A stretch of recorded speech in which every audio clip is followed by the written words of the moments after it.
Today I would like to share the process for the moth spirit painting. This was an exciting creature to work on because I adore moths and wanted to make a fairy spirit come through in this form, so it was really exciting to see it come to life. The painting is part of the Delicate Curiosities collection, a new series of death-themed artwork that I created in 2024. The paintings were an exercise in discovering more about myself and the ideas behind death, birth, and rebirth, so it was a journey creating these creatures. I hope you'll get a chance to check out the other pieces in the collection. Okay, so let's start talking about the actual process of painting one of these acrylic and gold leaf drippy paintings. Once the surface of the gesso board is ready, I transfer the original drawing onto the board using permanent marker. I then add several coats of underpainting over the lines to provide a neutral background color to paint on.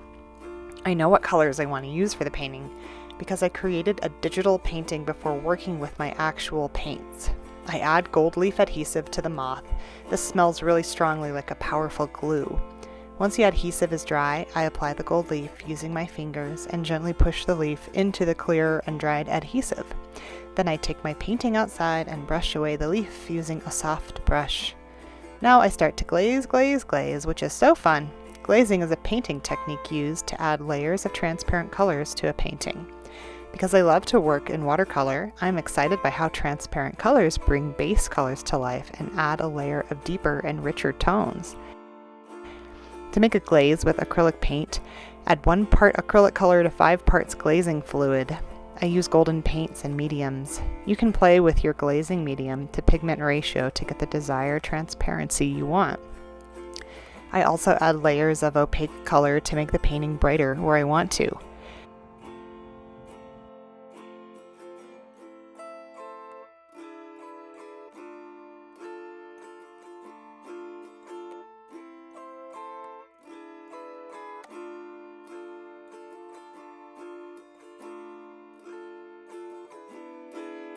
I soak a big flat brush in watered down white paint and drip it all over the piece and then glaze over it and repeat that process.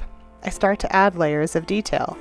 I spend a long time cleaning up the messy underpainting with my colored lines, but I try not to cover up too much of the drips and splashes because I love the way they look and it adds a certain emotion to the art.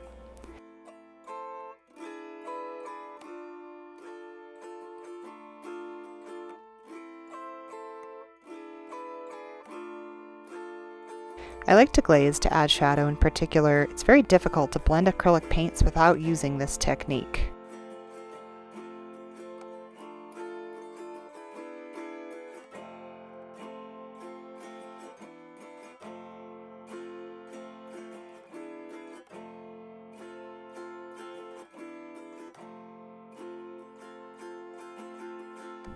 I have a watercolor from Daniel Smith called Interference White. I added it to the stars and other highlights within the painting to give them a rainbowy sheen.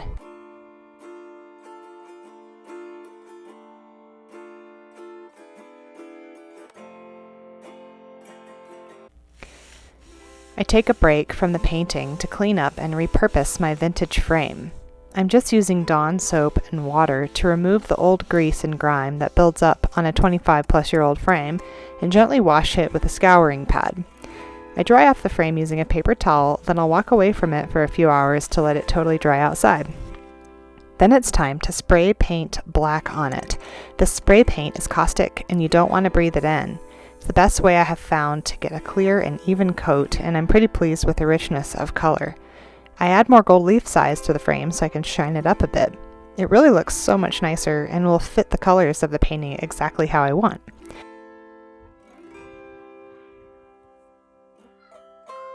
Now I'm going to add a layer of varnish to the finished acrylic painting. I've let the paint dry on the painting now for several days. I carefully mix the measurements of mineral spirits and varnish together and test the varnish on a painting that I'm not too worried about before adding the layer of varnish to the moth. After I let the test painting dry for a day or two, I'm happy with the results and I'm ready to add a layer of varnish to the Spirit Moth. I let the varnish dry for several days and then mount the painting in its new frame. I'm so pleased with how this piece turned out. I pushed my comfort level many times with this painting, learning how to varnish for the first time, gold leafing a frame for the first time, and I also tried new glazing techniques and even added watercolor on top of my acrylic painting. Trying new things is fun and scary, but it helps to add play to the process, and often you end up with a wonderful result, and in this case, I just adore the painting and how it turned out.